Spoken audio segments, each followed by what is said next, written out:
Bienvenido a Neuron Energy Talks, un podcast de estrategia de negocios enfocado en la industria energética. Aquí, líderes de grandes empresas comparten su visión mientras abordan las principales tendencias de una industria innovadora, apasionante, altamente eficiente y sobre todo uno de los grandes motores que transformarán el destino del país. ¡Arrancamos! Muy buenos días y bienvenidos a todos a un episodio más de Oil and Gas Talks. Estamos arrancando el año con muchas ganas, con muchas preguntas y justo por eso tenemos un invitado muy especial, Roberto Díaz de León, presidente de ONEXPO. Gracias por estar aquí con nosotros, Roberto. ¿Cómo estás el día de hoy? Muy bien, Frank, muchas gracias a ti. Estamos iniciando un año de manera especial. Muchas gracias por la oportunidad y un saludo a toda la audiencia. Roberto, pues muchas gracias. Quisiera, antes de entrar en materia, que nos platicaras un poquito por qué es tan importante el papel de la ONEXPO para la recuperación del sector. Bueno, fíjate que ONEXPO, primero platico un poquito quiénes somos y luego me enfoco en la respuesta. Somos la organización cúpula del sector gasolinero en México. ONEXPO tiene presencia a través de 43 asociaciones en las 32 entidades del país. ¿Por qué 43? Bueno, hay algunas entidades, algunos estados que tienen más de una asociación. Yo soy potosino. El caso de San Luis Potosí tiene 2 asociaciones, ONEXPO San Luis para la zona centro y altiplano del estado y ONEXPO Huasteca para otra región del estado. Y así como ONEXPO San Luis, hay algunas otras asociaciones que por su situación geográfica tienen 2 o más asociaciones, ¿no?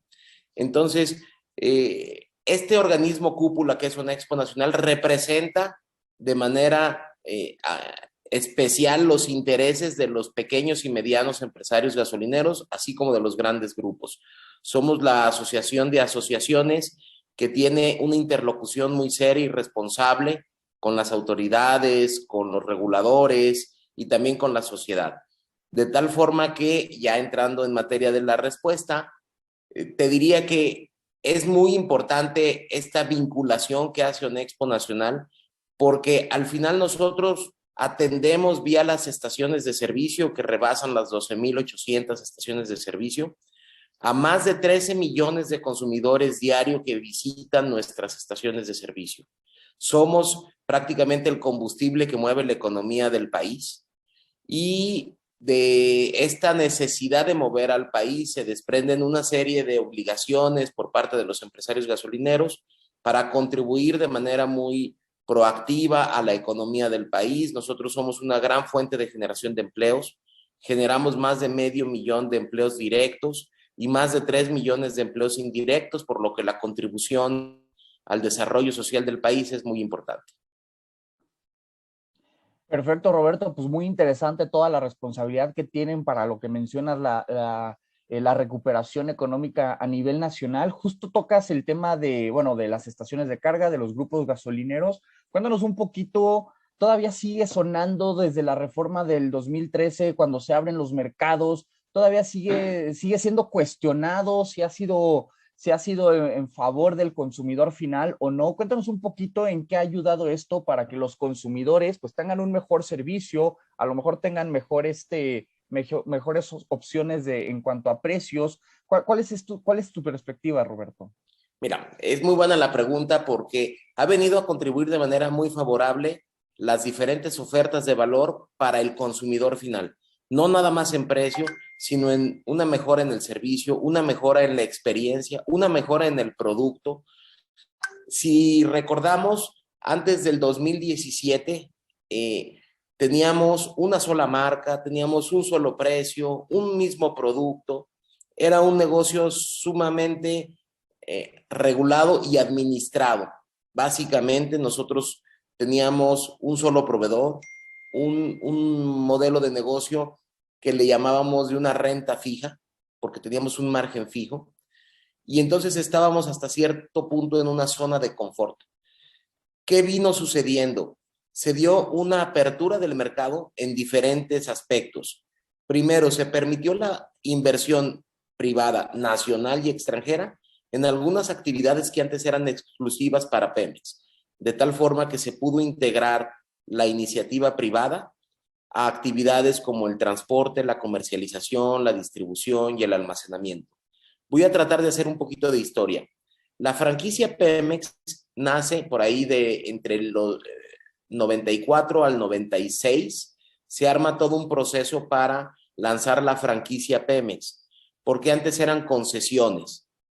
Estas concesiones pasan de 3,500 concesiones o gasolineras Pemex a prácticamente más de 10,000 en el 2017 estaciones de servicio bajo la marca Pemex. Pemex tomó un papel relevante porque era el proveedor único y la marca única en el combustible. En ese momento, cuando se pasa de concesión a franquicia, había 77 terminales de almacenamiento de Pemex, mismas que se mantienen hacia el 2017. Es decir, no hubo una inversión en infraestructura, se seguían manteniendo las mismas 77 terminales, y lo que vino a favorecer esta apertura del mercado es que las 77 terminales de Pemex que podían almacenar números gruesos, me voy a equivocar un poquito, pero para tener una idea para el auditorio, tenían más o menos 15 millones de barriles de almacenamiento en todo el país, distribuido en estas 77 terminales. Empezaron a llegar terminales privadas. Hoy en día tenemos otras 15 que ya rebasan otros 15 millones de barriles de almacenamiento. Entonces se duplicó la capacidad de almacenamiento a través de esta apertura del mercado. Por lo tanto, la visión correcta es que el primer enfoque es venir a contribuir a la seguridad energética del país. Llegamos a tener, lamentablemente, menos de un día de inventario operativo y teníamos alrededor de un día y medio de inventario, pero entre el inventario operativo y el inventario en tránsito en el país. Entonces, cualquier situación que pudiera afectar la refinación en México, algún paro programado de alguna refinería, o también para la importación, porque México no es autosuficiente, entonces requiere de tener combustible importado para completar la demanda nacional. Y el combustible, realmente la manera más eficiente es que llegue a través de barcos, por el volumen que pueden manejar, ¿no? Un barco puede traer entre 300 y 340,000 barriles. Entonces, las terminales marítimas, si había una temporada de huracanes, era un verdadero problema poder recibir producto. Por eso hoy, con la contribución de las terminales privadas, con la contribución de la seguridad energética que dan los comercializadores y distribuidores junto con Pemex, podemos hablar de que se ha venido mejorando. Hoy se tiene una política de almacenamiento en donde debemos de tener por lo menos 5 días de inventario, lo cual, bueno, viene a fortalecer de manera importante. Y poco a poco, conforme se sigan mejorando la infraestructura y eficientando en términos logísticos el reparto y suministro de combustible, se empieza a reflejar un mejor precio al consumidor. Y por el lado ya de la experiencia del consumidor, antes hablábamos de precio, hoy hablamos de calidad de producto. Antes hablábamos de despachadores, hoy hablamos de agentes, consultores, especialistas, impulsores, verdaderos consultores de servicio que te pueden brindar una experiencia diferente y garantizar un suministro a tu auto, no nada más de combustibles, sino de productos para el motor, diferentes fluidos como aceites, etcétera. El combustible hoy tiene una calidad diferente por cada propuesta de valor. Hoy vemos más de 200 marcas en el mercado, muchas de ellas internacionales, algunas verdaderas propuestas de valor nacionales. Entonces, creo que hoy el consumidor está cada vez más empoderado y puede elegir en dónde le interesa suministrar el combustible a su vehículo y por qué. No nada más es el precio el que manda, es toda una serie de valores agregados que contribuyen para que el consumidor decida en dónde debe de cargar combustible.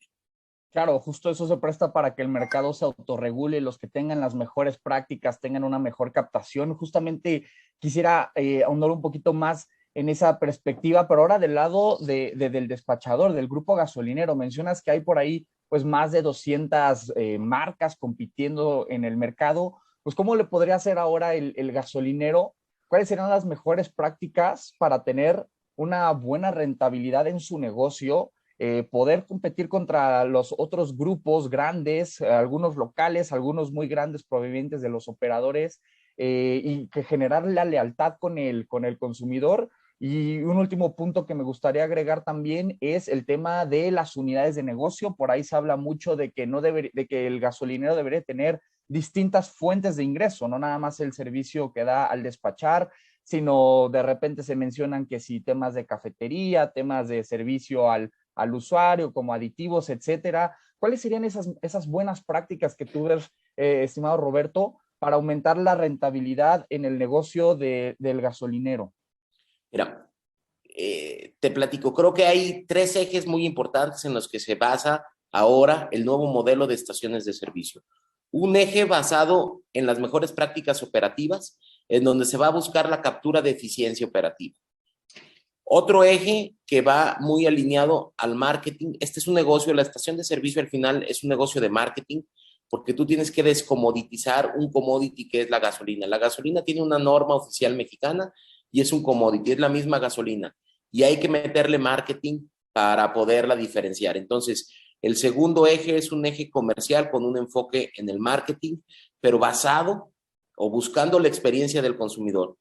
Y un tercer eje que es un eje financiero, con un enfoque en la rentabilidad. Entonces, como cualquier negocio, tú vas a buscar tener una rentabilidad adecuada, un retorno de la inversión. Entonces, vas a tener que buscar tus mejores prácticas y hacer mucho benchmark en temas comerciales para experiencia del cliente, en temas financieros para enfocarse a la rentabilidad y en temas operativos, cuidando siempre la regulación, porque somos un negocio sobreregulado. Y esto nos lleva a tener que maximizar, y aquí voy a hilar la segunda parte de la pregunta compuesta que me hiciste, hay que maximizar el valor por metro cuadrado. Y me voy a regresar un poquito a la transformación que ha surgido en nuestro negocio. Antes nosotros veíamos que eran gasolineras y básicamente era un enfoque completamente orientado al combustible. Vendías gasolina y en el mejor de los casos tenías un baño decente. Hoy mantener unos baños extremadamente limpios es una obligación, es un deber ser. Y hoy hemos visto que hemos pasado de esa transformación de gasolinera a estación de servicio. Entonces, no nada más vendemos combustible, ofrecemos un servicio adicional. Tenemos servicios financieros, tiendas de conveniencia, refaccionarias, autolavados, etcétera. Y buscamos la maximización del valor a través de maximizar el metro cuadrado en cuanto a rentabilidad.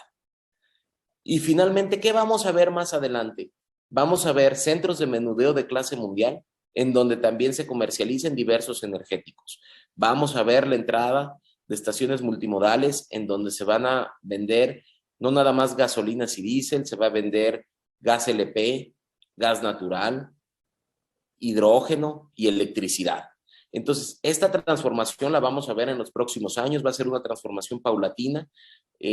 Hablamos mucho de los vehículos eléctricos, sabemos que esa va a ser la tendencia, sin embargo, pues es una tendencia en la que no van a llegar de entrada los autos eléctricos de una manera tan relevante. Sí van a entrar, pero va a ser paulatino. Vamos a ver que primero se van a utilizar otras energías limpias como el gas natural, el gas LP, el hidrógeno, etcétera. Entonces va a ser paulatino el cambio del parque vehicular.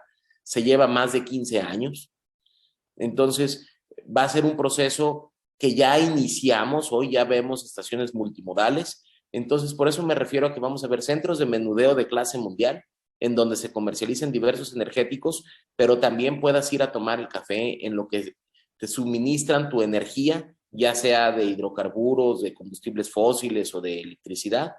Vas a poder hacer pagos, servicios financieros, tomarte un café. Entonces van a ser puntos de experiencia. Totalmente de acuerdo, yo me imagino más esto sobre todo a lo mejor en las carreteras, ¿no? Donde el hombre camión tiene que hacer su parada y pues bueno, aprovecha para su desayuno, su café, etcétera. Tocas un tema muy interesante que es la evolución de este modelo de negocios enfocado al vehículo eléctrico. Ya por ahí muchos se hablan de estas electrolineras, que sí, en efecto, también hay un reto de infraestructura, pero bueno, todas las armadoras en el mundo tienen un plan de electrificación de sus vehículos. Aquí en México, pues llevamos, digamos, a lo mejor pasos un poquito más lentos que en países de primer mundo, pero para allá va, esa es la tendencia. incluso en Santa Fe hay más estaciones para cargar vehículos eléctricos que gasolinerías. Digo, no es un reflejo Santa Fe de lo que No, sucede en el resto del mundo. pero no te equivocas, ¿eh? Por ejemplo, aquí en San Luis Potosí hay más cargadores que autos. Ah, claro. Sí, sí, sí. Incluso Entonces, en México, por cada auto eléctrico que existe en el parque vehicular hay más de 2 cargadores, 2, 3 cargadores.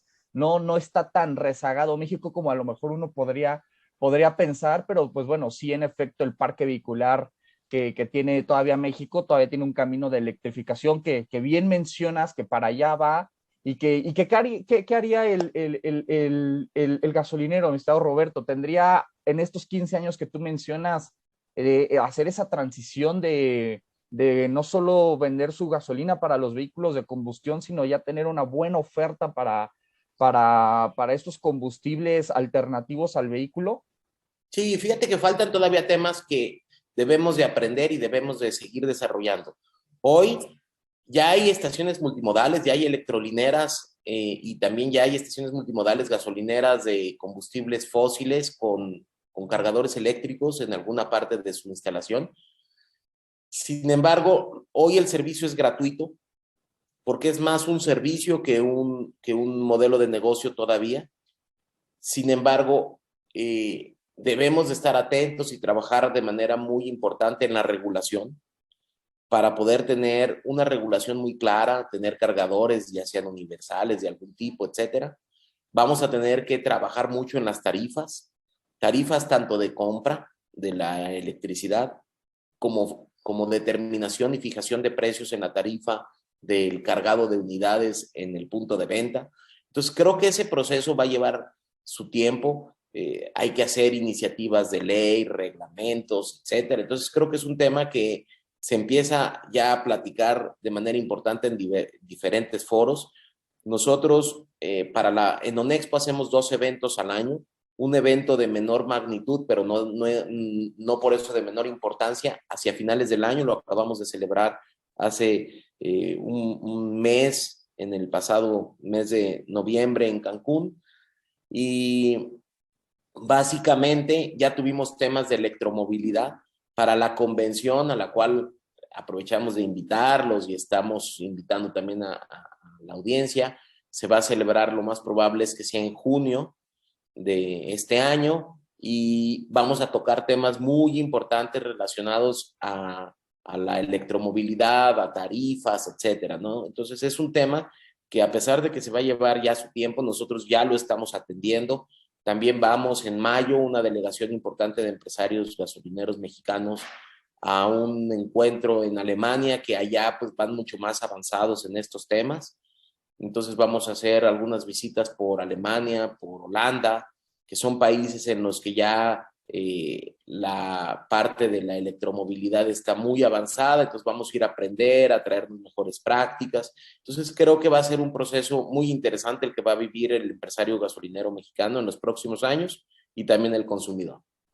Pues muy bailoso todas esas iniciativas, sin duda como país no nos podemos quedar atrás, hay muchas oportunidades en el tema de electromovilidad y tocas un tema muy importante que es el tema de la regulación.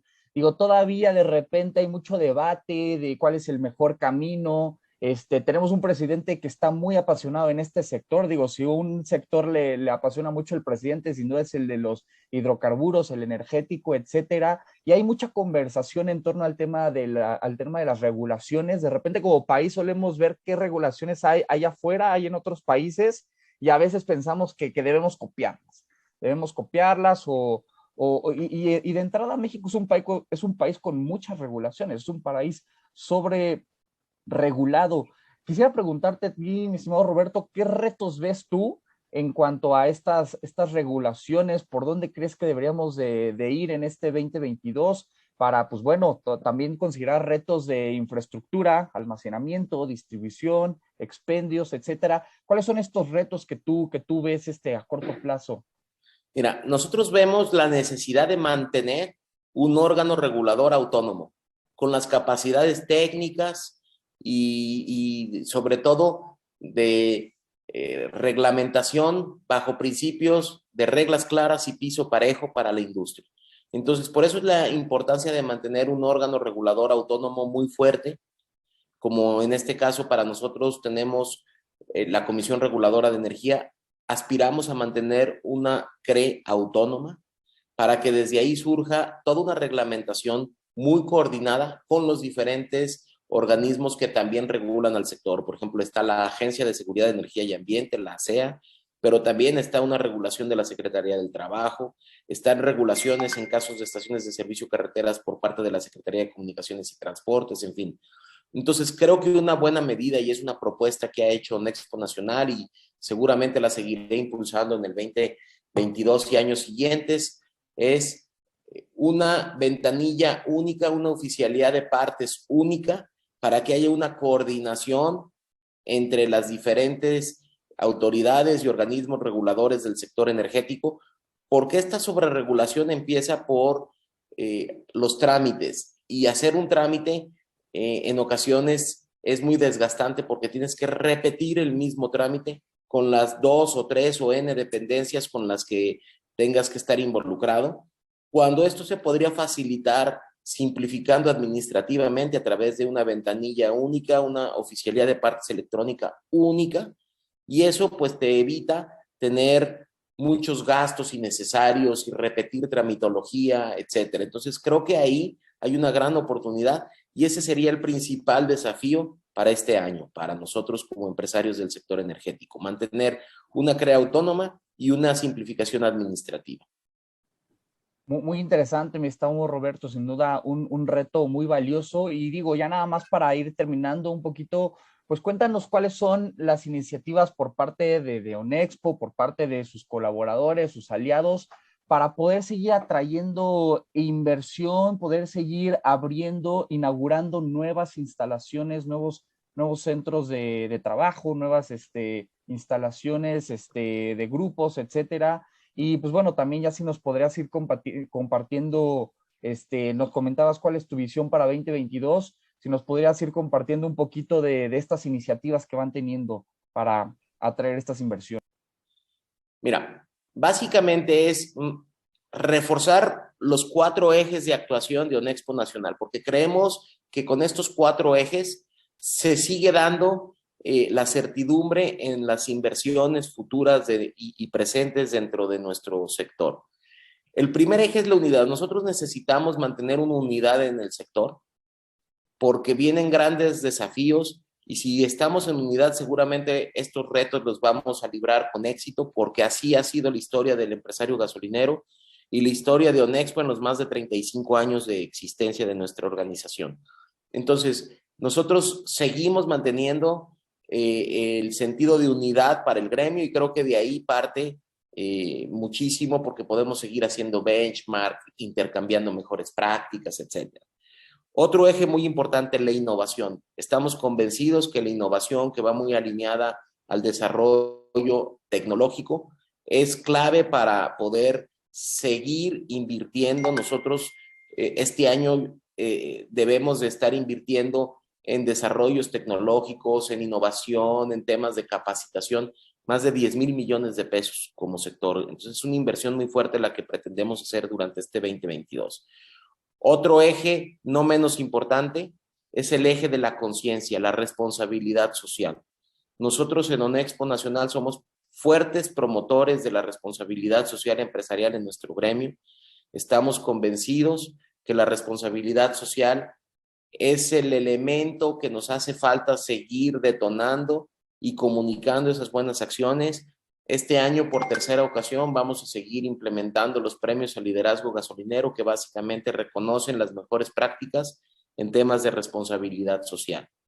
Y bueno, finalmente, aparte de este eje de la conciencia, el eje del reconocimiento. Hoy en Expo tenemos el agrado de ser reconocido por diferentes instituciones, medios y revistas especializadas como una gran asociación, una asociación líder, una asociación que también se ha destacado. Entonces, hoy con el reconocimiento de ser la asociación de empresarios gasolineros más importantes de México, nos lleva la obligación también de seguir profesionalizando la industria, profesionalizando a nuestro sector. Ahí está el gran desafío para este año, la profesionalización del sector. El sector está muy atomizado, más del 65% son pymes. Más de la mitad de las estaciones de servicio del país son de empresarios familiares que tienen una o dos estaciones de servicio. Entonces, ahí hay un gran desafío, seguir profesionalizando los tres niveles organizacionales de una estación de servicio. El nivel operativo, que son los agentes de servicio, consultores, antes conocidos como despachadores. El mando medio, que son las gerencias, y el alto nivel, que son los dueños o principales directivos de las compañías, ¿no? Entonces tenemos que seguir trabajando en esta profesionalización en los tres niveles y manejando diferentes aspectos como es la capacitación, el perfeccionamiento de habilidades y todas las competencias nuevas que habrá que seguir desarrollando en estos tres niveles jerárquicos de las organizaciones gasolineras.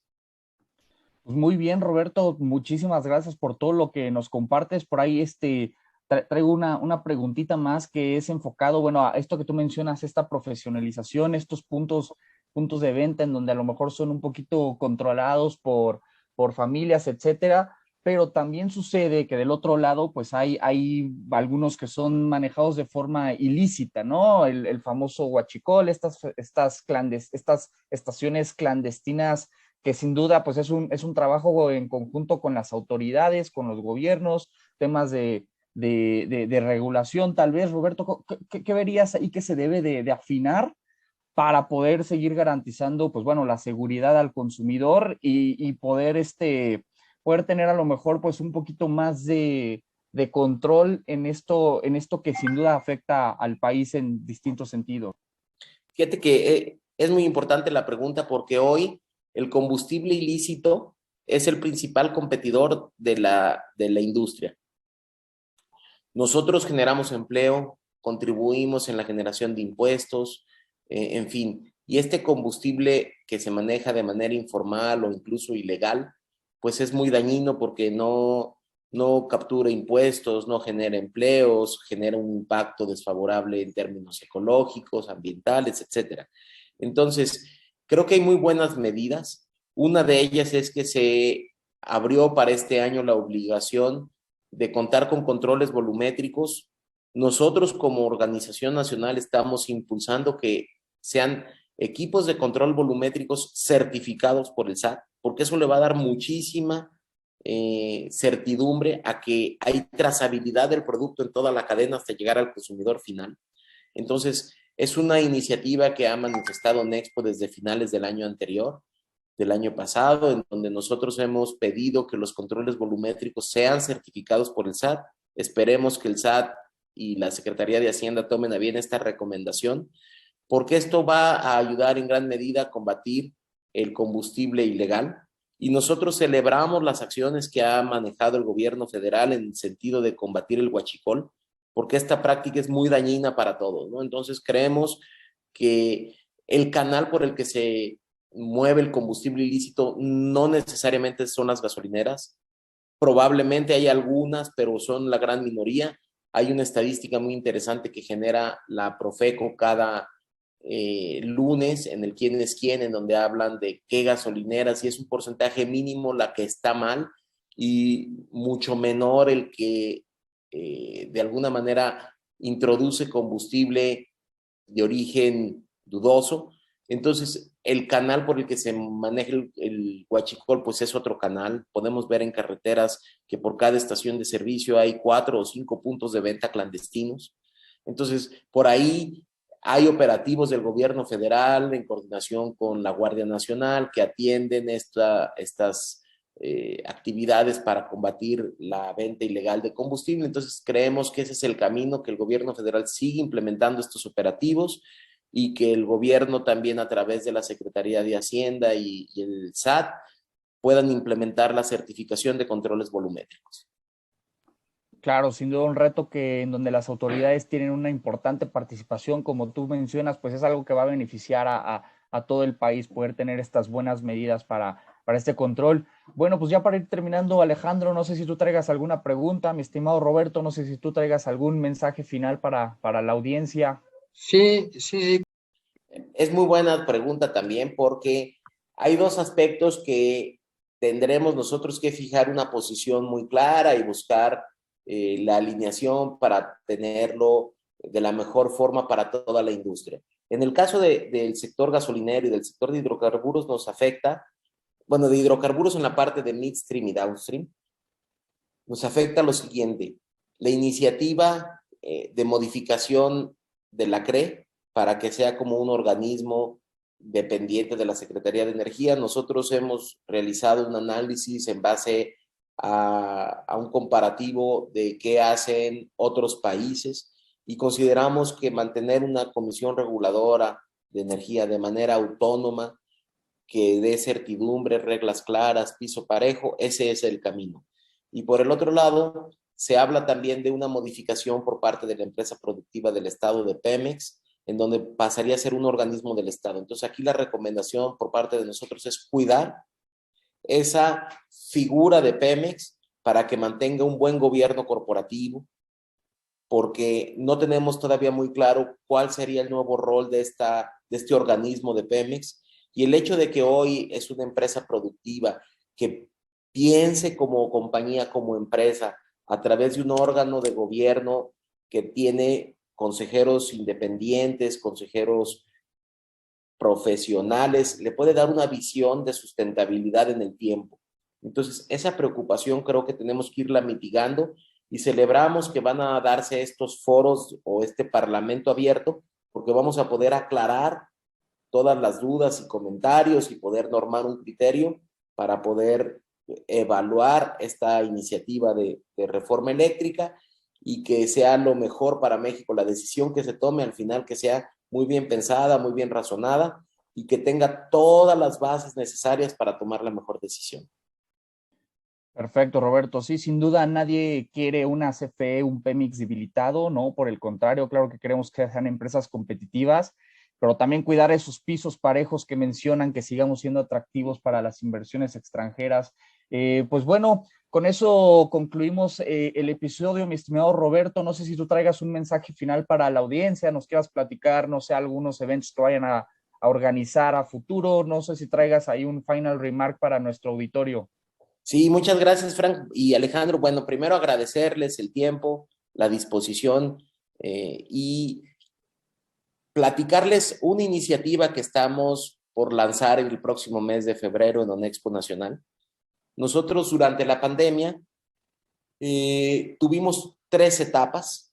La primera fue pues resistir, luego reorganizarnos al interior de la organización nacional y las organizaciones estatales y regionales, luego reinventarnos no nada más como estaciones de servicio, sino también como organización.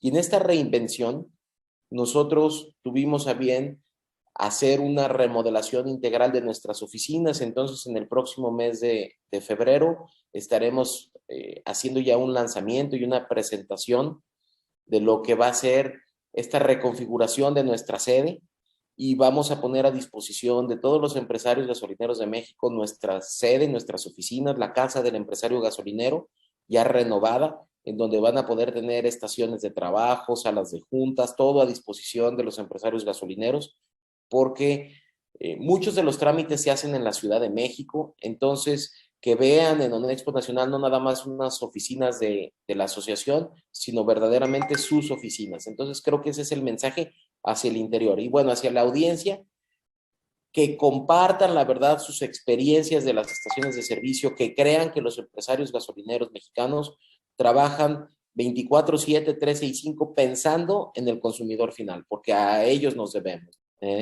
Entonces, bueno, agradecerles nuevamente su tiempo, sus atenciones y desearles mucho éxito, salud y bienestar en este año. Muchísimas gracias por estar. Gracias por acompañarnos a un episodio más de Neuron Business Talks. Sigue la conversación en vivo en nuestros foros de negocios del sector automotriz, minero, energético, tecnología y petróleo.